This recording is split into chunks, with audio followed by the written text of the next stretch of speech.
So that was the end of that. I did tell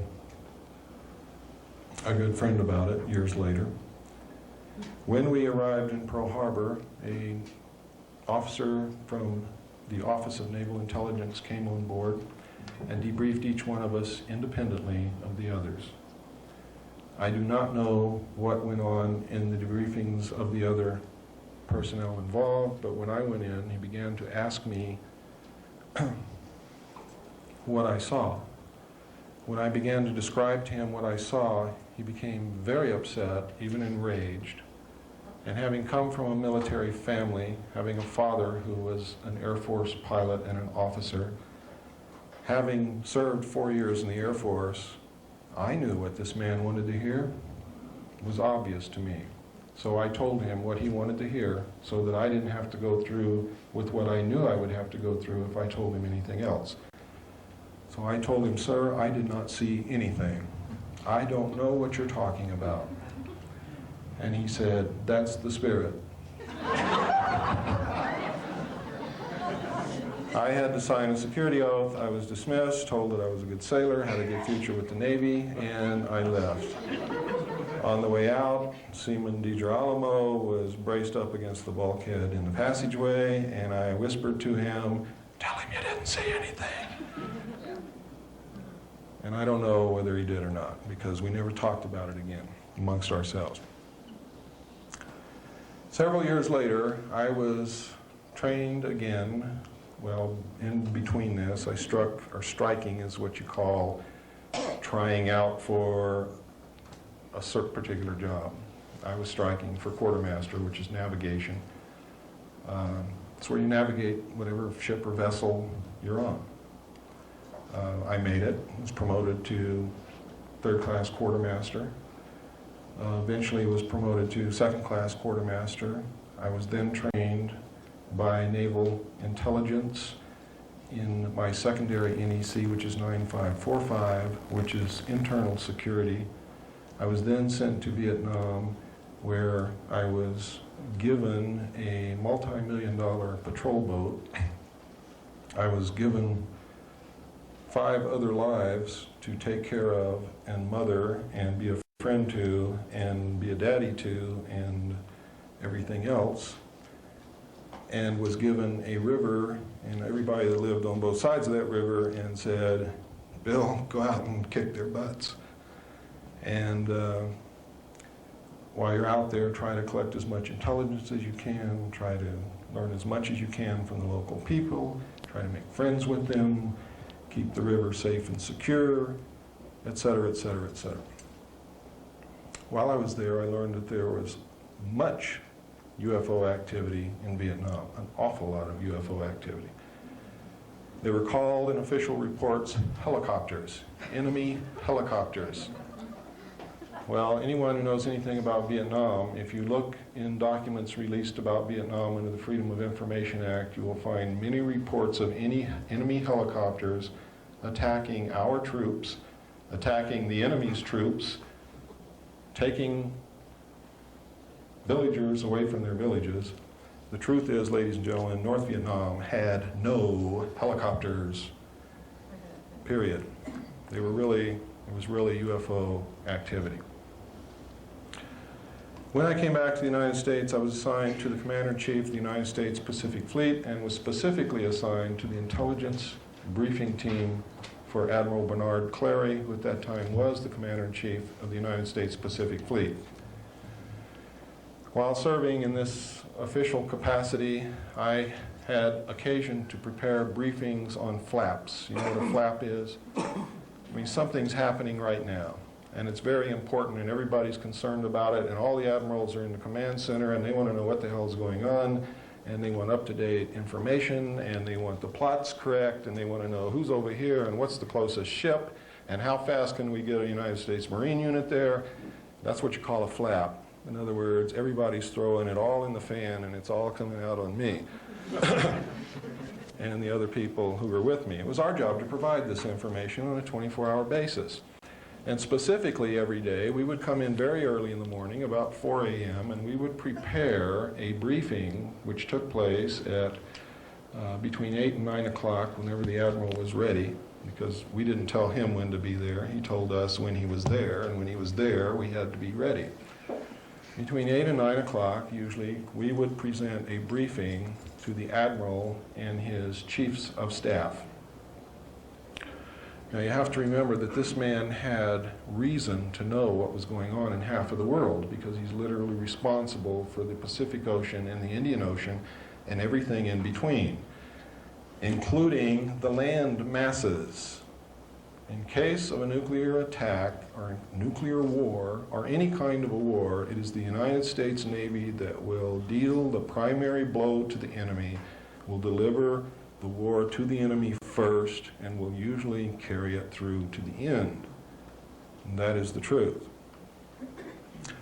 So he had the need to know everything that happened in that part of the world. When alien-connected incidents occurred, we would get top secret messages marked magic, restricted information. That is not an obsolete security classification. And the first time it was used was not in the Nixon years. It has been used on alien-connected material since the beginning. So don't believe everything you hear. When we got these messages, usually all hell would break loose. It was of the utmost importance. When we were briefing officers who were new in the position that they had the need to know regarding this flaps, we sometimes had to brief them on the history that led up to this incident. So then I had access to documents containing the history. Until eventually, I found in my hands a document called Operation Majority and another document called Project Grudge, which contained the most astounding information I have ever seen in my life. And from that day forward, my life has never been the same.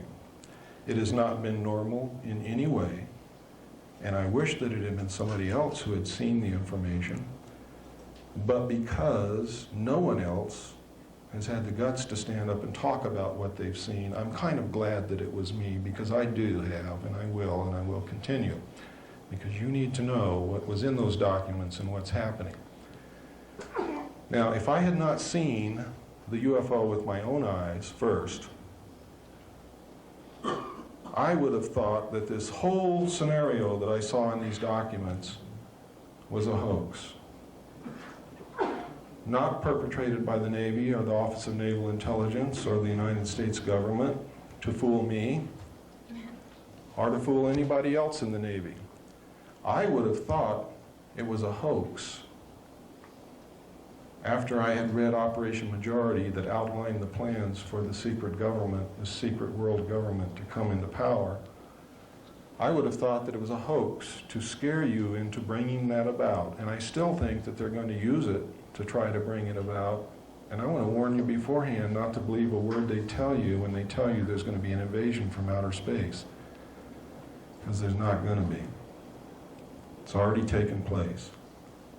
Because I saw what I saw on board that submarine, and because of the research that I've conducted since then, I know that it's real. It's not a hoax. It's not something to propel this world government into position. It's real. There's aliens here. They're just as real as you and I. And I'm here to tell you about it. And there are other people talking about it, and there have been throughout the history of this thing, only, especially in the early years, anybody who tried to talk were killed, were sent to mental institutions, just flat disappeared, and they never knew what happened to them. Or all of a sudden, Joe Blow was working in a garage, and now he's got a nice job in the government, making 3 times what he was making in that garage, and he doesn't talk to you anymore. Those things were commonplace. They have still been commonplace up to the present time, except in recent years, people are starting to learn how to prevent it from happening. And one of the ways is you get squarely in front of the public and you stay there. Because I'm going to tell you this right now, and you can bank on it. You watch me every day of my life. If anything happens to me, you don't have to do any more research. You know damn well everything I'm telling you is true. And they don't want you to know that. So they're not going to touch me unless they can make it look like an accident where you will believe that it's an accident. And I'm telling you right now, they know how to make people die of heart attacks, strokes, brain hemorrhages. They know how to make people fall down the stairs. They know how to make people commit suicide, or at least look like they committed suicide. And if you don't believe that, look at what happened to the 20 material witnesses who were close enough to the car to see William Greer shoot President Kennedy within 2 years of the time it happened. They're all dead.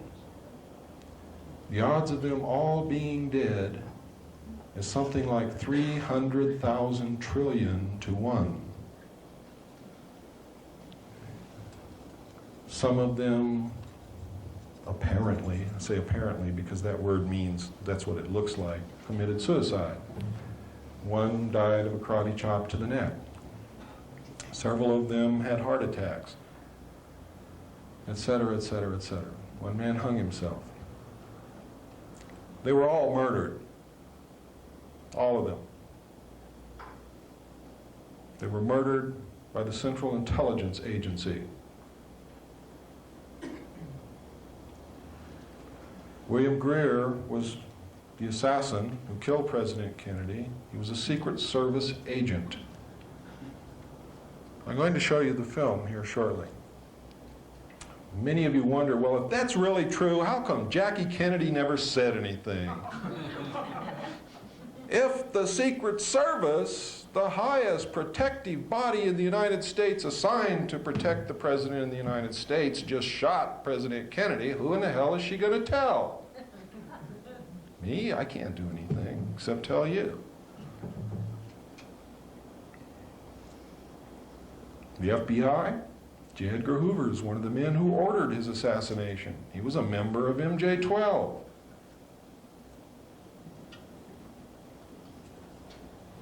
Beginning to see the picture? The picture's not a pretty one. What has happened is these men who throughout history have been trying to figure out how they can control the world, all of a sudden discovered how they could do it. In 1952, President Truman, together with the heads of state of the European nations and the Soviet Union, formed what is known as the Bilderbergers, to coordinate the international efforts to protect the world from an invasion from outer space, should these aliens turn out to have that as their ultimate goal. The Bilderbergers, as MJ-12 did, soon learned how to wrest power behind the scenes and use the world banking families to manipulate and leverage these nations so that they are really in control of the world, and they are headed by the 9 heads of the families that own most of the wealth of the world, known as the Round Table of 9. Under them, each nation has a group of men secretly controlling that nation. And I don't mean every nation in the world, I mean the nations that count, the hard currency nations, have an organization which is a sister organization to MJ-12 within that country's respective government. How does this work, you say? How can a secret organization such as MJ-12 control the government? It's very simple, ladies and gentlemen. If you will remember that President Eisenhower formed this secret group in 1954. He was the last president who knew everything.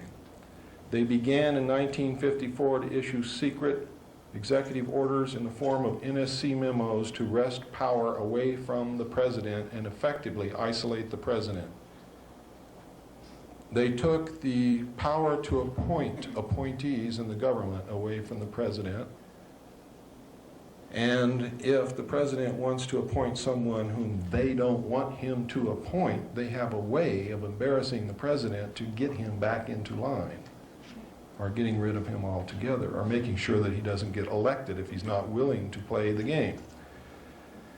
The result has been, ladies and gentlemen, that today every major member of the United States government is a member of the Council on Foreign Relations and the Trilateral Commission, or the Trilateral Commission, but usually the Council on Foreign Relations and the Trilateral Commission. They usually have dual membership. Every one of them, not just a few. You see, it started off in 1954, there were just a few. Truman's years, there were hardly any.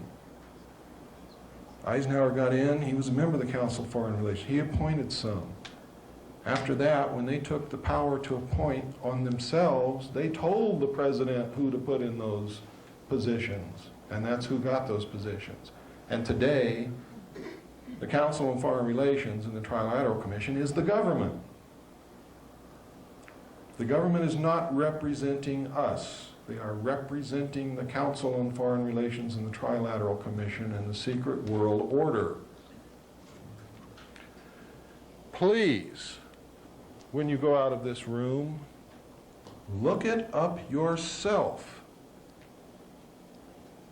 Because if I hear from you that you don't believe it, I'm going to say, did you check on what I said? Did you go to your library? Did you pick up the bibliography that we left for you on that table? Did you go read those books? If you tell me no, I don't want to hear what you have to say anymore. Because I can bring you a message, and I can tell you what that message is. I cannot march into battle by myself. I will be literally creamed. You must be beside me as I march. As Colonel Bo Greitz marches, as John Lear marches, as Bill English marches, as any of the other true patriots in this country are marching to try to clean up our government. Because we can't even begin to deal with an alien force because we don't have the power to make treaties. We don't have the power to make agreements. We don't even have the power to sit down and hold a discussion. We do have the power to get rid of the ones who are not representing us and put people in who are representing us and demand that the crooks be prosecuted and get thrown in jail. We have the power to clean up our government so then our government can represent us and then we can deal with an alien question. So what I'm telling you tonight is forget about the aliens because you cannot hope to deal with them until we clean up our government. Once we clean up our government, then we can deal with the other problems. Until then, we cannot. Because you can't make a treaty for me. And you can't make a treaty for her. And I can't make a treaty for any of you. It takes our government to do that. Now, I want you to understand, I do not and never have advocated the overthrow of the United States government. I advocate the restoration of the United States government to its legal and proper place as our founding fathers laid out for us to follow. I advocate and will march and defend to the death the restoration of the Constitution of the United States of America. Because the Constitution of the United States of America, ladies and gentlemen, is the United States of America. We are not the United States of America. The state of Arizona and the state of Mexico, or New Mexico, is not the United States of America. All of the states and all the people together are not the United States of America. The United States of America is and only is the Constitution of the United States of America. That document is the only thing that keeps you free. That document is the only thing that gives you freedoms and guarantees them. That document is the only thing that keeps people from taking your freedom away from you, along with one of the clauses that they gave us in that document, which was the right to keep and bear arms. And I know that that issue is controversial, but let me explain to you why it is in the Constitution. In history, all throughout history, when a despot or a conqueror or a wicked person wanted to subjugate the people, If the people were unarmed, it was easy for them to do that. In fact, it was a foregone conclusion. The only thing that has prevented that from happening in the United States is the fact that most Americans throughout our history up until recently have always had at least a .22 rifle in the closet. And no one could ever successfully march against an armed population which believed in themselves. We've lost a belief in ourselves. We've lost an understanding of the Constitution. We've lost the meaning behind it. We don't understand what our country is. We don't understand what keeps us free. And the secret government is manipulating you daily into begging them to take away your freedoms. And some of you here in this room have been begging them to take away your freedoms. You've been asking them to take away your right to keep and bear arms, which is the only thing that keeps them from destroying the Constitution, declaring martial law, and forming this world order right now.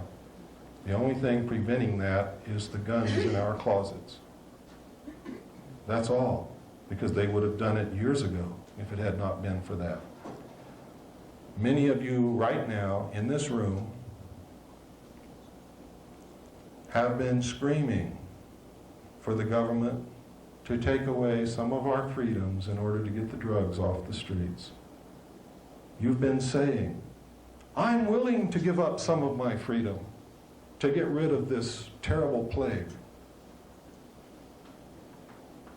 Let me tell you, ladies and gentlemen, it is your government who imports those drugs and who is selling those drugs to your children, and has been from the very beginning. And the only ones that they ever catch or allow to be caught are those who are in competition with them.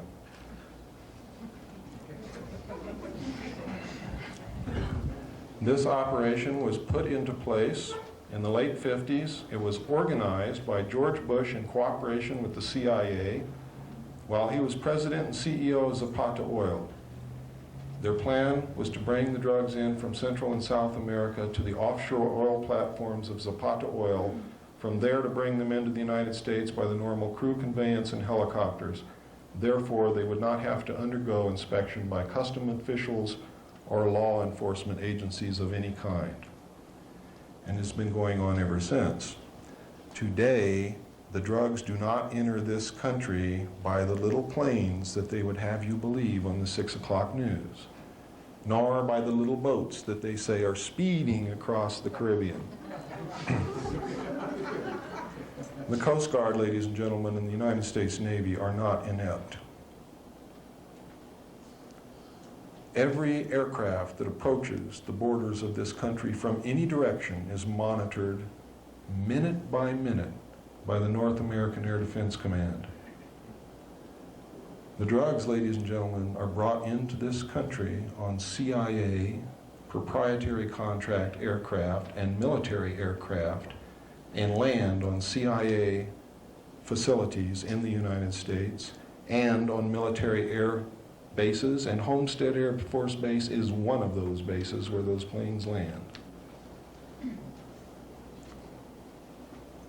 Recently, Colonel James Bogreitz, in the last few years, went to the Golden Triangle area to try to bring back American prisoners of war who we know are still being held.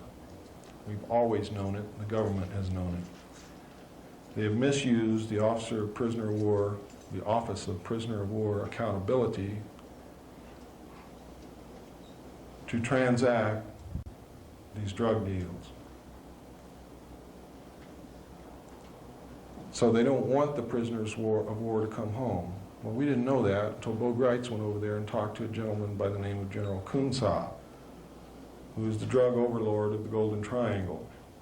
I've talked extensively with Colonel Greitz about this. I have all of his information. And coupled with mine, it paints a very bad picture. General Kunsa says that every year, government agents high-level government agents are purchasing 800 tons of pure heroin and shipping it into this country from him. He wants to stop it. He is willing to stop it. He wants us to give him a crop substitution program so that his people do not have to raise poppies and process heroin in order to survive. He wants to become a recognized, real nation rather than an illegal group of bandits living in the jungle. And George Bush and the United States government says there is no interest in doing that here. He's willing to stop 800 tons of pure heroin from coming into this country every year. And George Bush says, we're not interested in doing that here. Furthermore, we're not interested in hearing who these government officials are that he says he's selling these drugs to. Furthermore, Colonel Bogue writes, if you don't shut your mouth, we're going to lock you up in a federal prison and you're never going to get out. And they tried. You see, it was the United States government that sent Bogue writes to Southeast Asia to bring prisoners of war back. Colonel Bogue writes is the most decorated man to come out of Vietnam and one of the most decorated heroes that this country has ever had. They sent him in there because of that, and they gave him a lot of press. And every time he went in, they warned the enemy beforehand, usually by Radio Free America, in their own language, warned them by name who was coming, how they were coming, what route they were going to take, so that they would not be successful. But it made the administration look good because they were sending somebody over there to do it. But every time he went, he had to use a phony passport that the Department of Defense gave him to use to accomplish his mission. So I'm going to show you a short tape right now. I want you to pay a lot of attention to this, please. We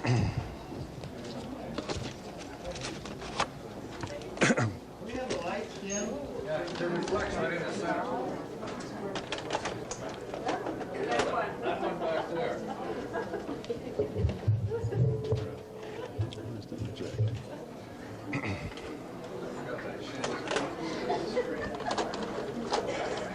One more.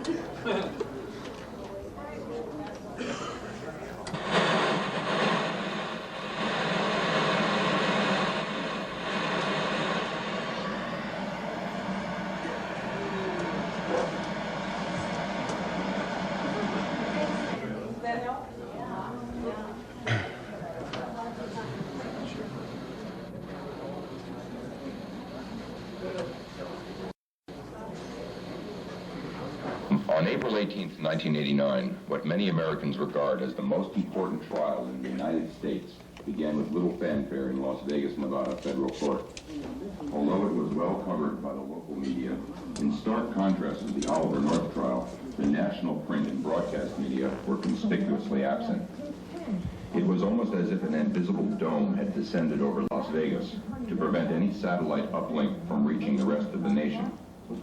For nearly 2 years, Lieutenant Colonel James Bogue writes had been under indictment for misuse of a passport. The charge had been leveled at Greitz as a result of a trip he made to Burma in 1986. U.S. government prosecutors have contended that Greitz lacked official sanction for his activities in Southeast Asia in pursuit of American POWs and missing in action. Greitz, one of the most highly decorated Green Beret commanders of the Vietnam era, has countered that he has been so charged in order to shut him up about his discovery in the Golden Triangle headquarters of General Kun Sa that high-level U.S. officials and intelligence operatives have been actively involved in massive drug smuggling for over 20 years. And the financial support was controlled given by Richard Armitage, federal industry in Vietnam at the time. And after the Vietnam War, Richard Armitage was a prominent narcotics personnel, prominent trafficker in Bangkok. After the Vietnam War. Countless attempts to place this evidence before Congress and the national media have been met with responses ranging from polite rebuffs to outright refusal. Repeatedly during the course of preparation for the trial, the 3 successive U.S. attorneys prosecuting the case stated that they would drop the charge if any evidence of official sanction for his travel had been presented. Although Brights had offered testimony from several witnesses, including U.S. officials, verifying this, the judge attempted to exclude such testimony in preliminary hearings, even to the extent of issuing a gag order. To most knowledgeable observers of the case, it had become very clear by the start of the trial that this was indeed an official effort directed at the highest levels of the U.S. government to railroad Brights. We think that Bill Brights is right, and that these charges against him are unjust. He's a great American hero. The government says this case isn't about politics or foreign policy, but Brights and his attorneys are trying to prove otherwise. So I'm glad that it's some facts before the public. It's not me on trial here, it's the government and their drug smuggling, and it's the prisoner of war issue. And it's been me who's been wanting to get this thing over with. During opening arguments, Brights' attorney, Lamont Mills, told the jury he won't dispute the government's charges. Mills admits Brights did use a false passport when he returned to the country in late 1986, but he says the real story is why he did it. Brights maintains the government sent him to Southeast Asia on a mission to find POWs, but the White House and the Pentagon deny any involvement. I wanted to go to trial because this story needs to be told. I felt through a jury trial, a public trial, that the plight of the prisoners of war might be focused upon, and government involvement in drug smuggling to promote covert operations that Congress will not approve of should be focused upon. The U.S. attorney says the case is not about politics, but about the simple misuse of a passport. Hey, look, I got better things to do than prosecute Deer Can Commandos, I can promise you that. What's your reaction to the government calling you a Deer Can Commando? It's an acronym. And I'm proud of it, one, uniform of the United States. And anyone that say that, obviously, can't say the same.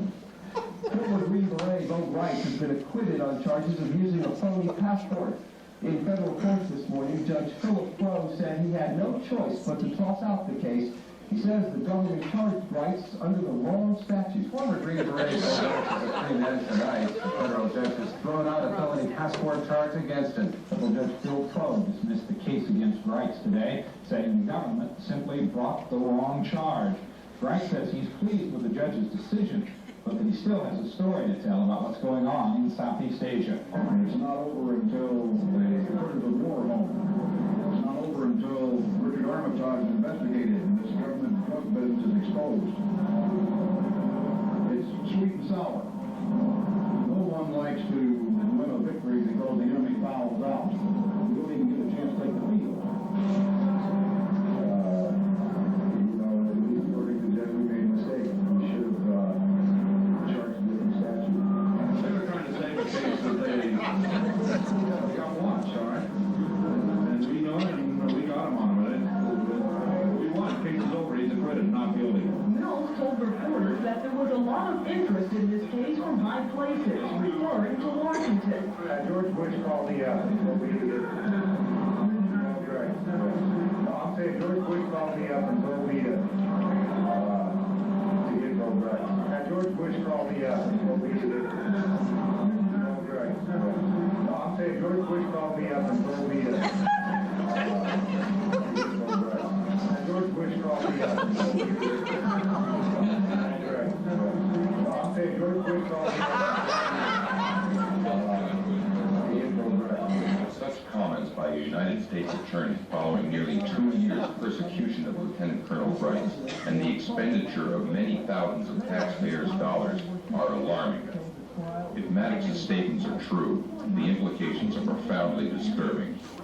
As the Iran-Contra scandal continues to unravel, revealing President Bush as more than a willing participant in numerous illegal activities, his direct interference in this case would seem to be a distinct possibility.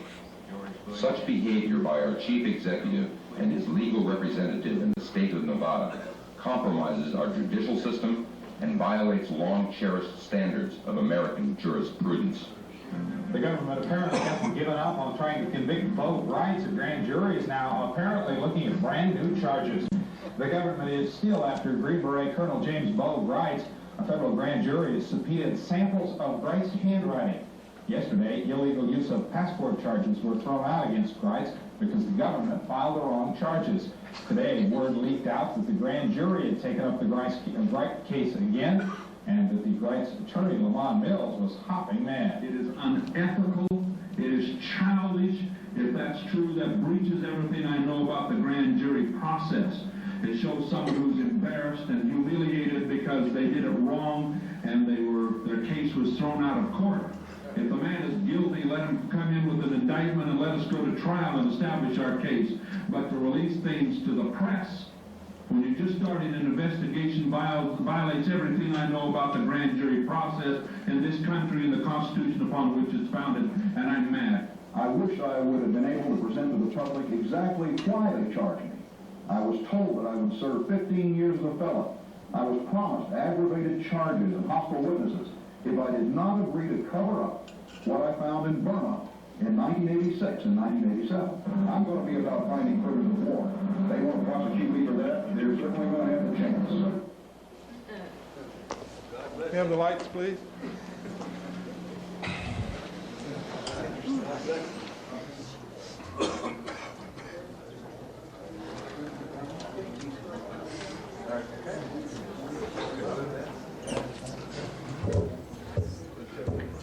I think I missed some. What was it the federal prosecutor said on the courthouse steps?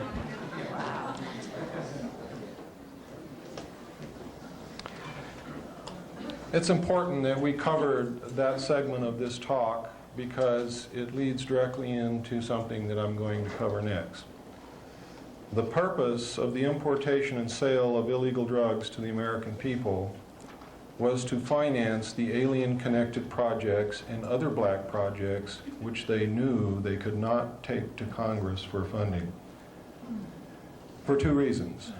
One, everything they were doing was illegal under the Constitution, and Congress could not, in all ethical and moral standards, approve those projects or approve funding.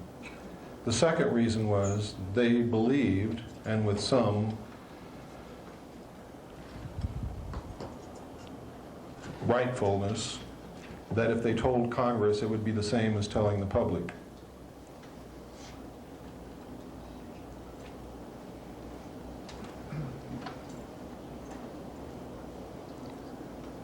What happened next, a few years later, is of profound significance.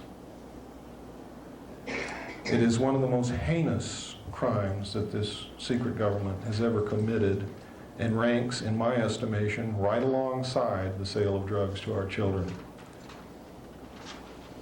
And that is the assassination of the President of the United States.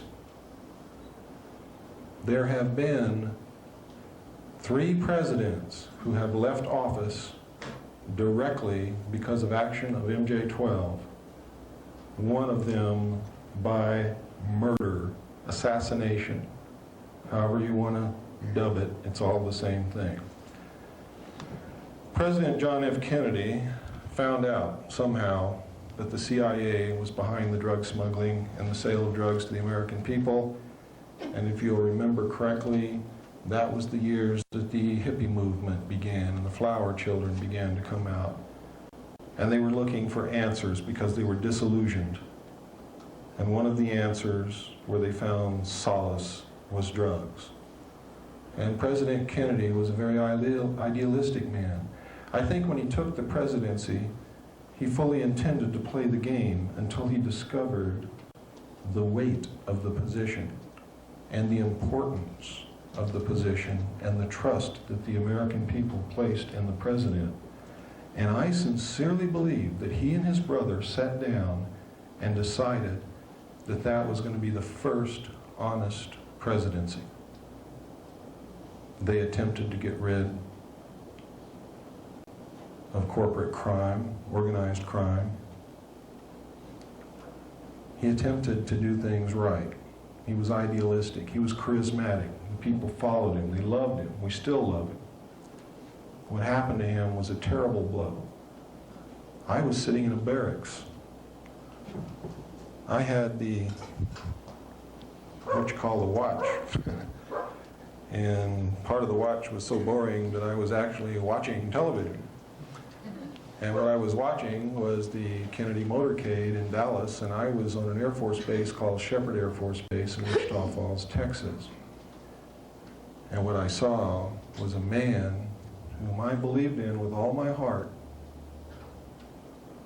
struck down in the street by a hail of bullets in a most undignified manner. And I cried, and I'm not ashamed to admit it. The tears came out of my eyes and I couldn't stop them. And I felt a great emptiness in my chest, and I knew at that moment that the world had changed and would never again be the same for me. And it never has. But I didn't know then what I was to learn later. What I was to learn later is I read in documents prepared by the Office of Naval Intelligence, and how did they know? Because they had a part in it. President Kennedy was ordered to be assassinated by MJ-12 because he had discovered that the CIA was importing and selling drugs to our children, and he ordered them to stop it. And he told them, if you don't stop it, you're going to be sorry, because I'll stop it and you'll all pay the price. Well, they didn't like that, and they knew they would lose a lot of money. They knew they would not be able to accomplish their objectives. The second thing he told them is, I want you to implement a plan to reveal the presence of aliens on this earth to the American people within the following year. They didn't like that either, and they thought it was premature. They had already done a study which indicated that the American people would panic, that the panic would lead into anarchy, which would cause the collapse of the government, that our religious structure would collapse, that a large segment of the people would begin worshiping the aliens, that our economy would collapse, the stock market would collapse. They had doom and gloom and dark clouds for everything. I don't believe that will happen. And it certainly, in my estimation, did not justify the murder of the President of the United States. The murder was carried out in Dallas by teams which consisted of the United States Navy, which was to take care of the body, make sure that the autopsy was done in a manner that would not disclose the true facts. The body was kept under surveillance and custody of the United States Navy the whole time, was taken to a naval hospital. Most of these people involved were attached to naval intelligence. It involved Division 5 of the FBI, who was training people, assassination teams, to go into Cuba and assassinate Fidel Castro. It involved the Secret Service and the CIA.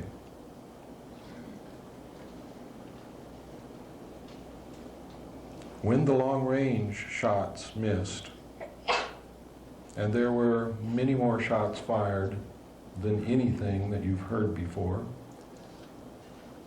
Kennedy was struck by a bullet in the back, which exited through his neck, or excuse me, was struck in the front of the neck, which exited through his back, I'm sorry. Governor Connolly was struck with 2 separate shots. Another shot hit the windshield of the vehicle and broke it, and you can see that in the films. And we have blown these frames up many times, and we have studied it for countless hours. And we have put it together with the information that I saw in the documents, and we know exactly what happened. We know that Governor Connolly was carrying a gun. And when he was hit, he started yelling, "Oh my God, they're going to kill us all." And as he turned around in the blow-ups, you can clearly see him reach into his jacket and begin to take out a pistol. And then you lose sight of what happens with that pistol. It may have been the shot from his gun that hit the window, but we don't know that for sure. We do know that the passenger Secret Service agent by the name of Kellerman. I call him Killerman. During the motorcade, when you blow the frames up, you can see him watching Kennedy through his rearview mirror on the right hand outside of the car. You can see it clearly. He's sitting there and his eyes are watching Kennedy in that rearview mirror the whole time.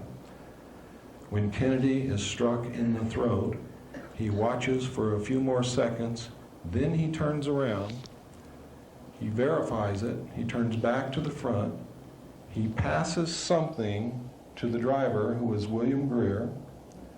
They seem to converse for a second. He then goes back to his position. William Greer then glances. Then Kellerman leans over, takes the wheel. William Greer pulls, with his left hand, pulls up, and you can see it clearly. He pulls up a pistol, turns, and over his right shoulder, shoots Kennedy directly in the head. Kennedy's head then snaps backward. Jacqueline Kennedy looks at her husband. You can see her eyes go from her husband and look directly at William Greer, and then she attempts to get out of the car. She is afraid. Throughout all my combat experience, that is exactly what you do. You run away from the fire, not into it. What you see in the John Wayne movies is BS. I never saw one soldier ever run into a machine gun. You run away from the machine gun, and then you figure out how to get that machine gun nest. You don't just run up there and die. That's for the Marines.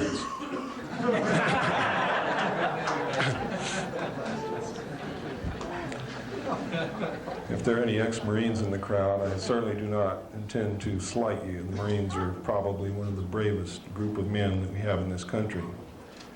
However,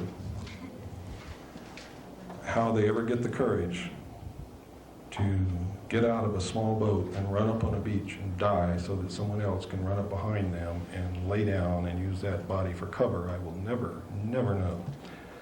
But they do it, and that's to their credit, because we wouldn't be free if they didn't.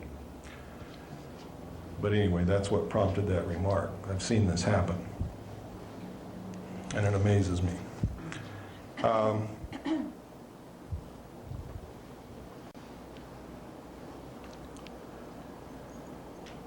What happened next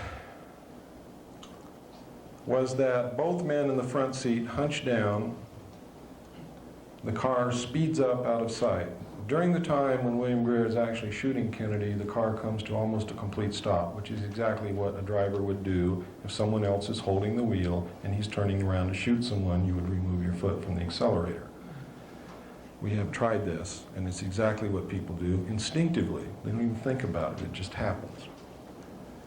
The film that you normally view when they show it to you on television is speeded up many times so that everything happens real fast. You're always looking at Kennedy. You don't even detect that the car slows down, and you never look at the driver, so you wouldn't see it anyway.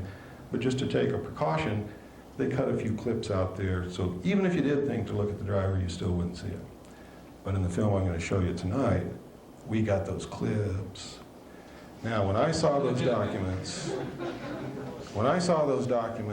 it said in the documents that the act was plainly visible in the film that was withheld from the public. Not too long ago, on the Ted Koppel late night thing, I forget what you call that. What's it called? Nightline, that's right. Ted Koppel, in answer to all the controversy, the new controversy about Kennedy's death, assassination, said, oh, but there was only one film taken in Dallas. He lied because he knew that there were three. Everyone knows that there is three. There's three in the Warren Commission report. He intentionally lied, knowing that most of the American people will take his word for it without even checking, and if they thought it was three before, will think they were mistaken, not Ted Koppel. Ted Koppel is a member of the Council on Foreign Relations. Stop listening to the nightly news. They're lying to you. The best thing that you can ever do is turn your television off or burn it or give it to little Johnny, who has a screwdriver and needs something to play with.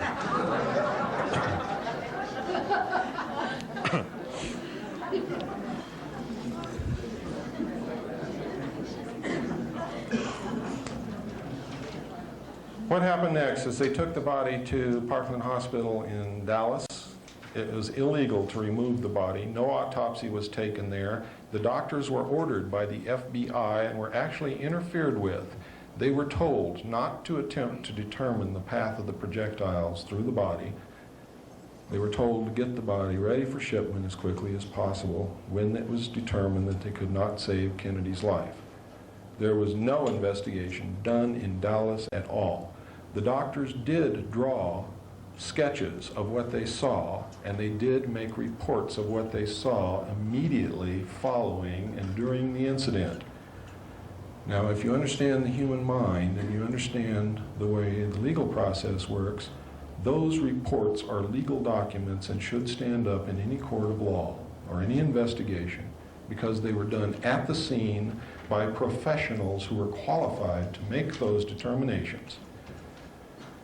Photographs were even taken, but the photographs taken at Parkland Hospital disappeared, so that there was only the doctor's reports and the drawings left. The body left Parkland Hospital in an ornate bronze casket, was taken to Washington, D.C. Somehow the body got out of that casket on the aircraft, and we know exactly how it was done. When Jacqueline Kennedy was taken forward to participate in the swearing-in ceremony of Lyndon Baines Johnson, the naval intelligence officers removed Kennedy's body from the bronze casket, passed it down into the baggage compartment, where it stayed like a sack of potatoes until they landed in Washington, D.C. When they landed in Washington, D.C., we have tracked down someone who was on the other side of the plane who also took a film of a military helicopter, a naval helicopter to be exact, or I should say a Marine helicopter, but that's part of the Navy, landed on that side of the plane near the galley door, and something was taken out of the plane and put in that helicopter, which we now know was Kennedy's body. It was flown to Bethesda Naval Hospital, and it arrived there a full 30 minutes before the casket which left Parkland Hospital arrived there. President Kennedy's brain was removed, and another brain that was undamaged was substituted in its place. Why?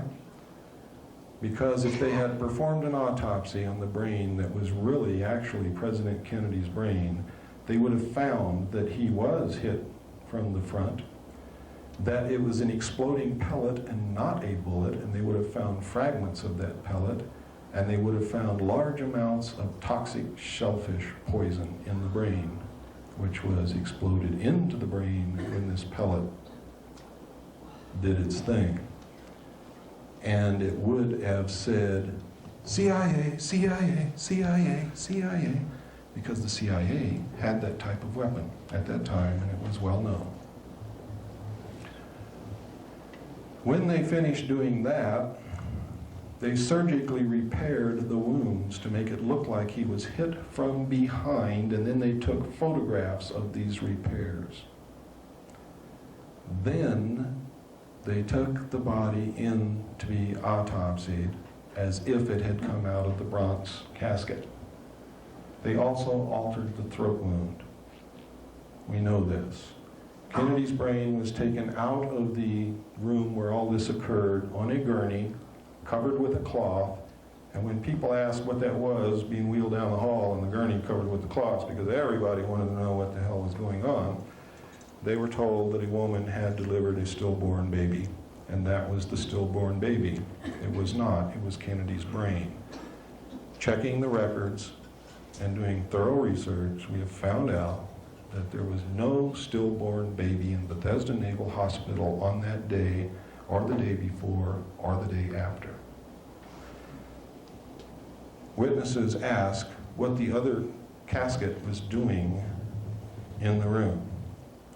They were told that an Army colonel had died and the casket was prepared for him because he had died that day and the family had requested a quick burial.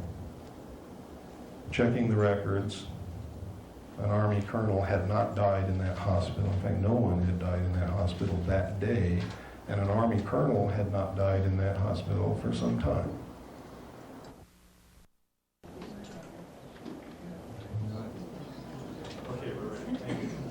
I don't hold much hope for William Greer talking, but I want him to talk. I don't want him killed. I want that man to talk. I want him to become a man and talk. I want the rest of these so-called men and patriots in our government to become real men and real patriots and start talking.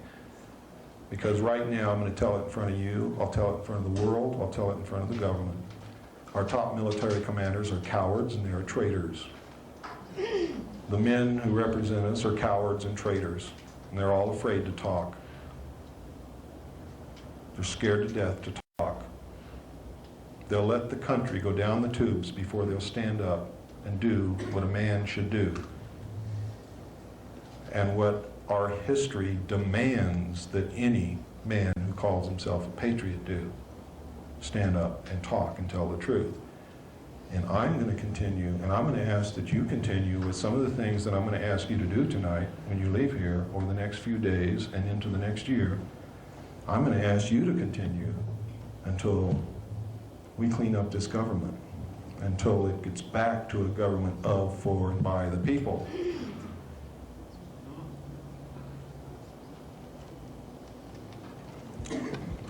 Now I'm going to show you the Kennedy assassination tape, and I want you to watch it very closely. And if you can't see it, we'll run it again. And if you still can't see it, we'll run it again. I don't care how long it takes, because you need to know this. You need to know who killed your president, and you need to know why. And you need to be incensed, you need to be outraged, you need to know that you have the power to do something about it, and then you've got to do it. You have to do it. And I'm going to give you this challenge. If you can't do it, you ought to go live in another country.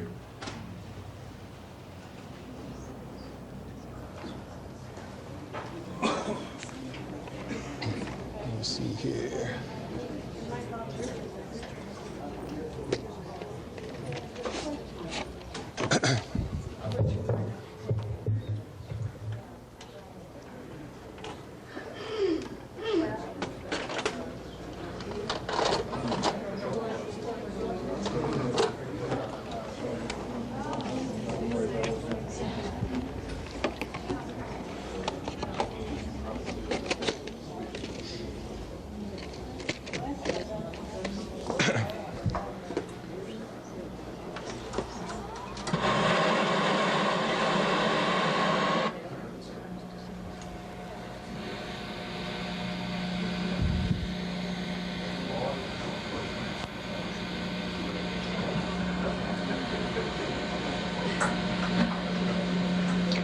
Nearly 25 years ago, the people of the United States and the world were shattered by the impact of an assassin's bullet upon the helpless, unsuspecting young president of the United States, John Fitzgerald Kennedy. Watch the driver, not Kennedy! Bullets has penetrated deeply into the body and soul of America, destroying the very lives of thousands and the heart and trust and political will of literally millions.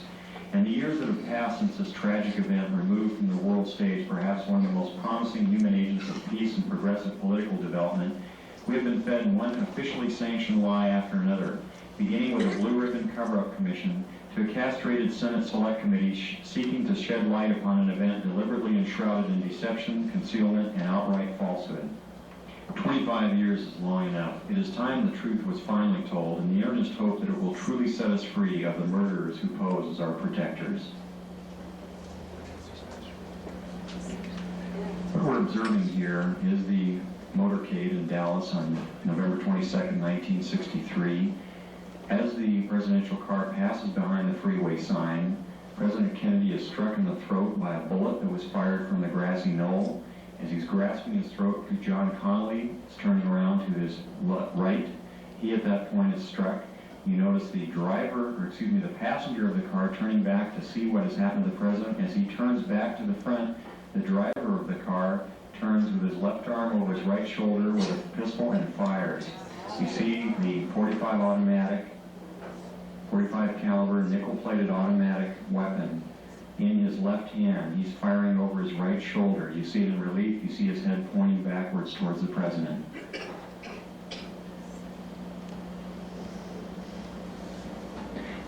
In this enhanced close-up, Watch her eyes. She you looks see right the at impact Greer. of the bullet upon the president. The force of the shot drives him violently backward against the back of the seat. You see Miss Kennedy react in horror. The ugly gaping wound, which is evident here, according to many observers at the scene, was actually created on the print. This was not the actual nature of the wound. But you notice that Mrs. Kennedy wasted no time in trying to exit the vehicle because she clearly was able to determine exactly where that shot had originated, and it was her personal bodyguard, Clint Hill, another Secret Service agent, who attempted to keep her in. What the arrow is indicating here is what appears to be the outline of a man, a hat, and his rifle. The arrow is pointing to the rifle barrel of the man in the bushes who possibly was the rifleman on the grassy knoll who fired that shot. Another view taken by another photographer. Again, you see Mrs. Kennedy trying to exit the vehicle from behind, being pushed back in by her bodyguard. A number of witnesses on the scene rushing towards the vehicle.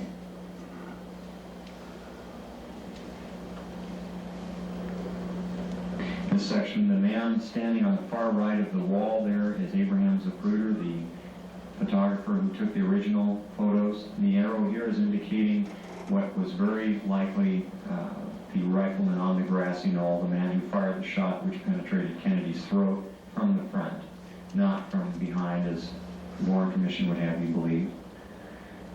Very interesting note also that the motorcycle policemen were told to remain behind the car at all times. Here you see the passenger in the front turning back, looking at the president. Instead of jumping back to assist him, he turns forward. The driver is now rotating. The weapon comes into view and he fires. You'll see this repeatedly in these sequences. Kennedy's been shot in the throat. He's leaning to his left. The driver now begins to rotate. His left arm comes over his right shoulder and he fires now. Again, you see the driver rotate. You see the weapon come into view. He's rotating again. The weapon is in view. He fires. You can clearly see his head turning and his arm and the weapon extending into view over his right shoulder. Many of the witnesses indicated that the car slowed almost to a virtual halt at about this point. And here in the normal version, you see how much more quickly to speed it up. It's much harder to determine. Many of the people who asked the question, why Jackie Kennedy?